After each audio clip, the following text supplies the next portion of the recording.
Hey guys, it's Kaz here, and today I'm going to be doing my November wrap up. So yeah, let's just dive straight in. So first of all, I read Rat Queen's issue 16. This one, my sister will be happy / sad to know, is the issue that has the little feature of Critical Role. So, really weird thing happened with Rat Queens. There was this whole big thing with the people that created it and some dodgy shit of treating one of the female, I'm going to say artists, bad, and then another guy was bad, and there was this whole thing which meant that issue 16 doesn't really necessarily exist. It does exist, but it's not in any of the trade paperbacks, it's not a part of any of the actual arcs. It's part one of a 3-parter that never got any further, which is really unfortunate because it's the one that has Critical Role in it, so it would have been really fun if it was like part of the actual series. But yeah, I found it online. It was like 25 pages long. I can't really give it a proper rating. I give it like 3 stars because, like I said, it's the start of a small bit of a storyline which doesn't go anywhere, so it can't really be given much of a star rating, but I enjoyed it.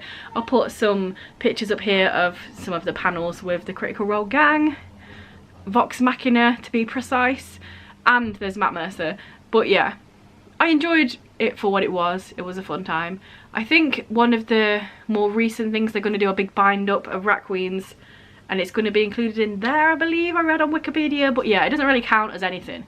So I mentioned my sister because she said she's purposefully buying me all the issues of the volumes rather of Rat Queens to get to the one with Critical Role in. You're never going to find it, Kay. It doesn't exist. It's not in any of them.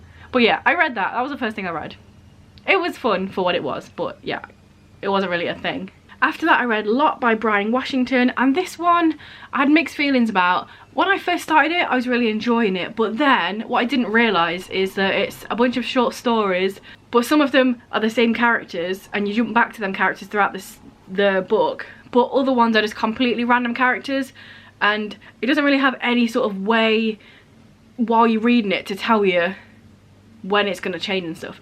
So many times I was reading a chapter and it took me like 3 or 4 pages, maybe even more than that, to realise that it was about different characters, because they weren't saying any names, they weren't saying anything that would tell me there was a different character, and then all of a sudden it would mention like a sibling that the other characters didn't have, or a parent figure in a different position than the characters that I was just reading. So it disconnected me in that way because I couldn't really like gel with how it was being told. When I did finally realise that it was different characters, I enjoyed those little sections in it, but it's written like a novel, but it's short stories, and I think it would have been better if it was written more like as standalone short stories that didn't have these characters keep popping back up throughout, because it just made it a little bit complicated. For me, maybe I'm just thick, who knows, but yeah, I did enjoy it for what it was. When I got past those little bits and when I realised that it was different characters, I did enjoy it. It's about these different characters in the same area, which is also kind of why I was getting confused, because it would be bringing up the same sort of places and stuff, but different characters. And what we found out about these different people, the different characters, different stuff that's going on, I did enjoy. But yeah, it was just that sort of mixture of these short stories about different characters with no discernible way of telling what was going on and who was different, which kind of made me steer more towards like the 3.5 area, but I did enjoy the book. After that, I read Destination Unknown by Bill Konigsberg. This is about the AIDS epidemic in the 80s. So in here we're following a character and he meets this other guy and is a good friend of his, and throughout of it, it was just like them re-meeting. It's about obviously being gay or being LGBT plus in this era. And yeah, I enjoyed it. It was an interesting insight into being a teenager at this time. Obviously Bill Konigsberg was a teenager at this time, so he's pulling a lot from his real life, what was going on. But yeah, it was a good book. I can't remember, I don't think it made me cry, and I am a crier, because I thought it was going to be going in like a really, obviously AIDS, you know, really sad way. And there were definitely sad elements, but I think it was dealt with in a positive way. Not trying to make a pun with the word positive there, but it was written in a way where it's not just demonising and saying like, nah, now everybody's dead and everybody's crap, because obviously that did happen, loads of people died, but I feel like this is more of a a realistic but positive account of that time, if that makes any sense whatsoever. I don't know, but yeah, I enjoyed it. After that, I'm just going to talk about all three of these at once because it's the same series. So I reread volume 5 of Lock and Key, which is Clockworks, and then for the first time I read the finale, which is volume 6, Alpha and Omega, and then also I read the little short story that comes with it, which is Small Worlds. So let's start with the actual series. I'd already read this before, but I reread the whole series, so I knew what crap was going on when I got here, and yeah, it was really good. I can't really talk about it much because it's like the end of a series, volume 5 and 6, but I really enjoyed it. I really enjoyed how they wrapped everything up. They came back to certain characters and did certain things and stuff, and I can't really say anything because I don't want to spoil stuff. But yeah, I think it was wrapped up really well. I really like the fact that it's like a contained story. A lot of the time you can be reading like a comic series and there's the potential of it feeling like, okay, you don't need it to go on forever. You can have like a finishing point.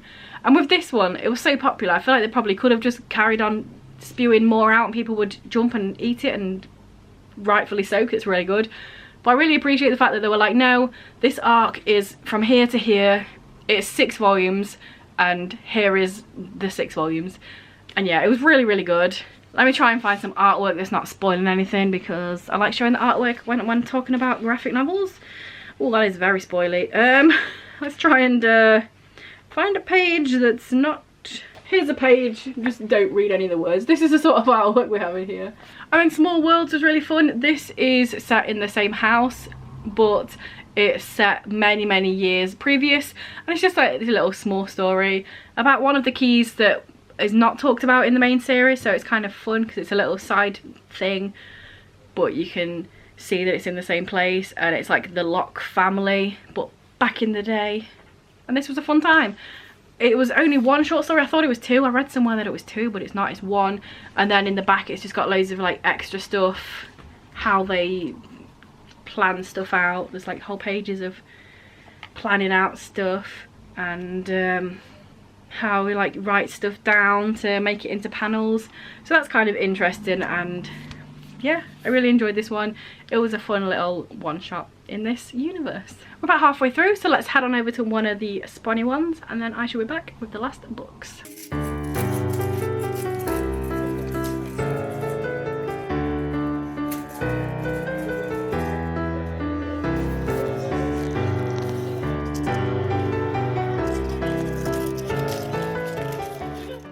That I read The Magnificent Sons by Justin Myers. This one was a random book I found in the works for £1 like last year or the year before, and yeah, I enjoyed it. It's basically about these 2 brothers. You're mainly following the older one, but there is like perspectives from both sides, and his younger brother comes out as gay, and all the family's like, yeah, cool, amazing, that's wonderful.